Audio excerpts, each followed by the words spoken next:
What's up, guys? It's iNvidious here, and I have something shocking to tell you. When I first read about this, I just kind of burst out laughing, and the reason for my crazy get your ass in a mental institution laughing was that I was gonna almost, I was pretty close to buying this thing, and then I thought, screw it, I don't need it. And now, having read about it, it just made me laugh. What is he talking about? All will be revealed in a few moments, but first off, this video is just a last minute walkthrough of Black Ops. I think I've covered everything there is to cover in here.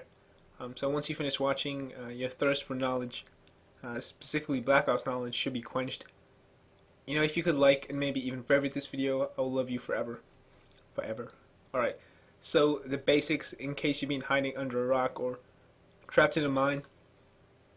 Good news, though, I heard those Chilean dudes are almost out. Good timing as well, because they got less than a month until Black Ops comes out. Can you imagine that? They get out and, you know, the first thing they do is like, get the fuck out of my way, I need to go get Black Ops now. Alright, so the game, obviously, it's Call of Duty Black Ops. The genre is first-person shooter, publisher is Activision again, developer is Treyarch, and the platforms it's going to release for are Xbox 360, PlayStation 3, the PC, the Wii, and the DS, as usual. There are no delays for certain platforms. It's going to be released on every platform worldwide on the same day. And that day, which I'm sure most of you know, is Tuesday, November 9th, 2010. GameStop has announced pre-order sales for Call of Duty Black Ops are outperforming those of Modern Warfare 2. According to the chain's SVP of merchandising, Bob McKenzie, the title has seen all-time record reservations, and right now we're ahead of where Modern Warfare 2 was this time last year, a title which previously set the industry standard. Black Ops will also be playable in stereoscopic 3D. Development of stereoscopic 3D began as an R&D project, but once we saw what the technology brought to the Call of Duty experience, what a great fit, and how immersive it was, we knew that we had to develop it for Black Ops. Aiming down the sights of your weapons, flying in helicopters, rappelling down mountains, and moving through highly detailed environments are just some of the awesome experiences you will have in 3D with Black Ops, says Mark Lamia, studio head of Treyarch. We made sure the experience is seamless for gamers to use with a simple menu option to enable and disable stereoscopic 3D at any time, whether you're playing in the single player campaign, the multiplayer, or zombies. So now moving on to the different editions of the game.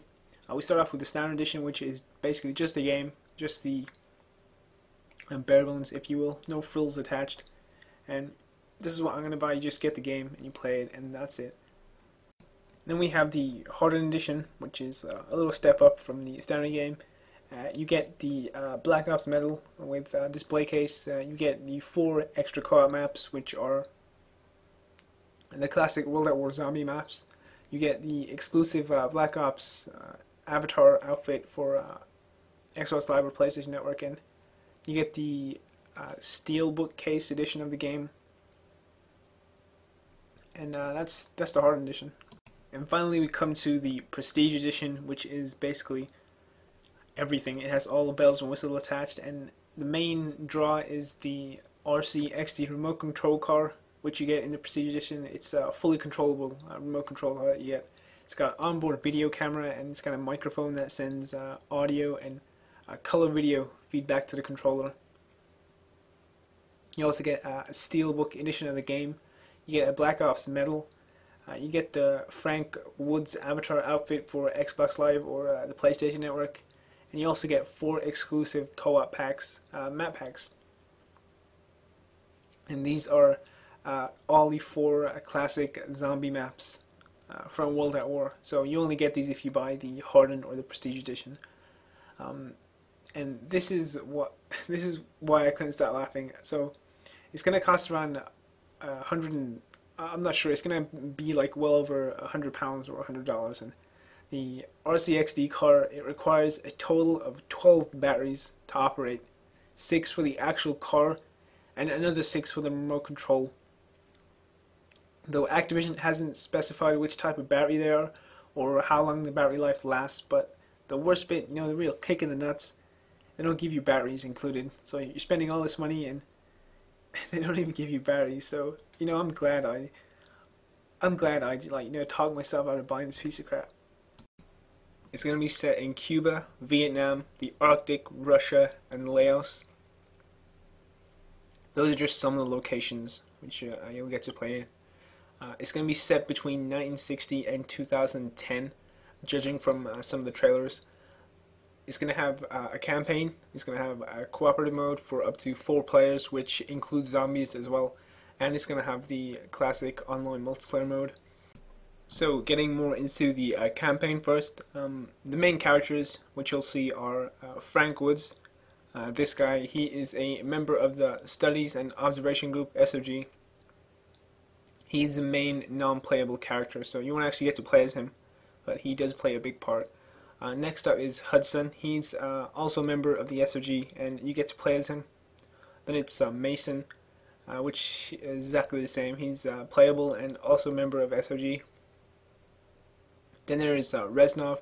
He's returning from World at War, and again, he's a member of the Studies and Observation Group. Then we got Thomas. He's another playable character, and he's a pilot of the SR-71 Blackbird in the mission WMD.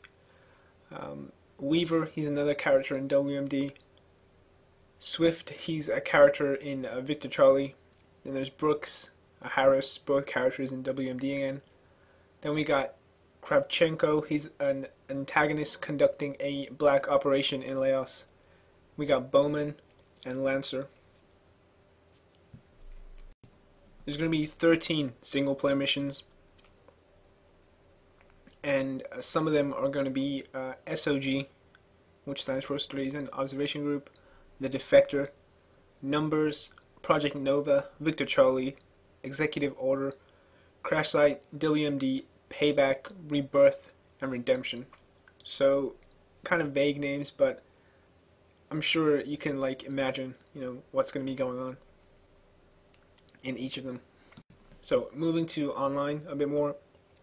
Some of the factions, the friendly factions are going to be a faction of the teams you get to play as. So, on the friendly side, you got the Studies and Observation Group, SOG. You got the 1st Cavalry Division, U.S. Marine Corps, and you got Op 40. And then moving on to the enemy factions, you got the North Vietnamese Army, Viet Cong, I'm not sure what that stands for, Russian forces, and you got the Tropas. So moving on to game types, Team Deathmatch is returning, but this time points for headshots and other bonuses, they're going to be added to your team score and not your own score.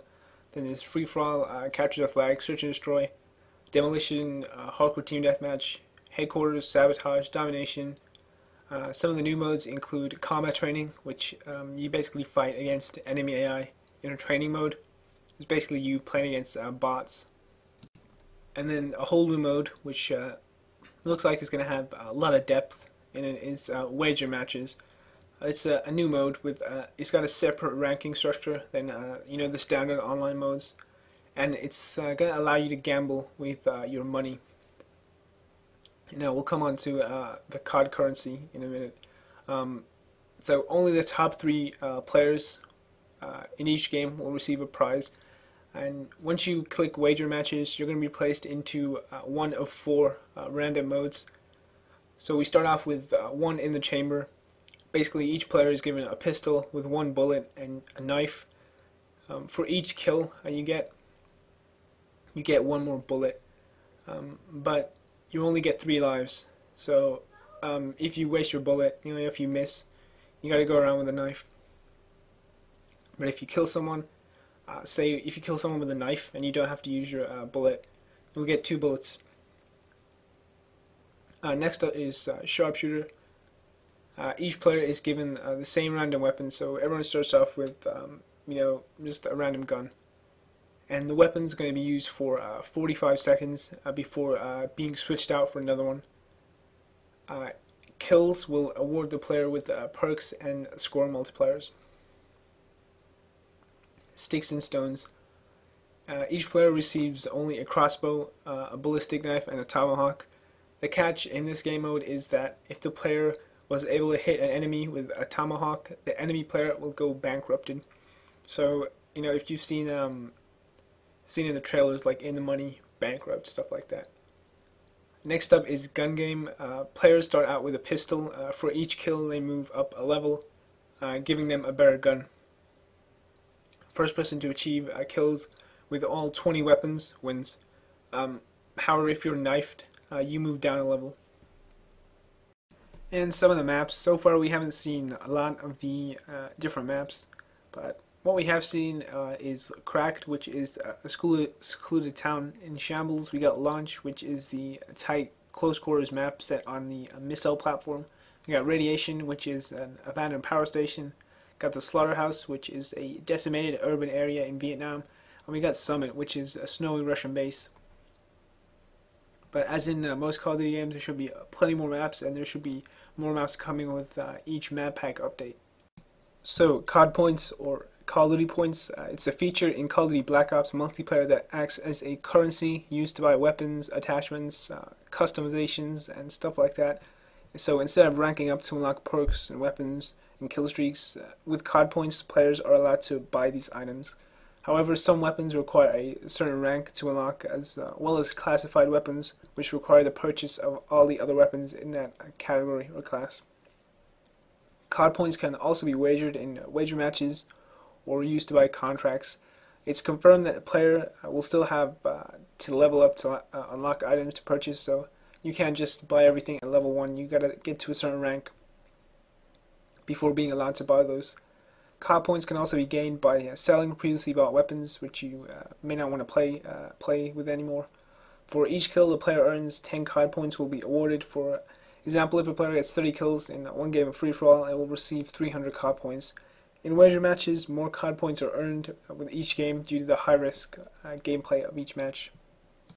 So, theater mode. Basically, all your recent games are available in theater mode. There's going to be a lot more space available than in Halo to store the games, said Josh Olin. And when he was asked how much space exactly are we talking about, he basically said a ton. So you should be able to save a lot of games. I think I saw in one of the trailers, one guy had 35 games saved, so, quite a lot. Once you choose your video clip, the time bar along the bottom displays red bars when you die and green bars when you get a kill. So it lets you navigate to your best bits in each game.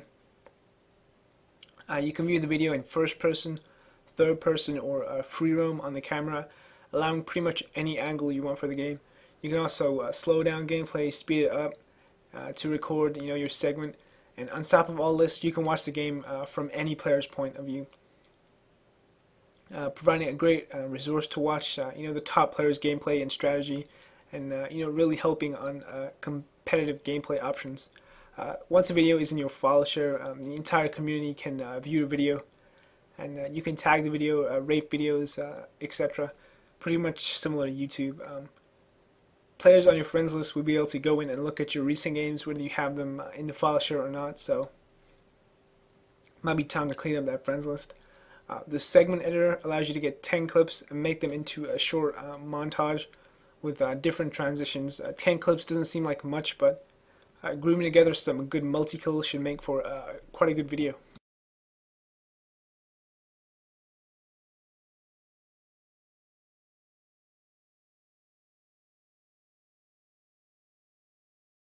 You gotta get out of here. Mr. Sark is coming. He's gonna ask you to follow on tour. I can't hold him off much longer. Be sure to follow us on Twitter. There you'll find the latest updates from our premier directors and the Machinima Respawn team.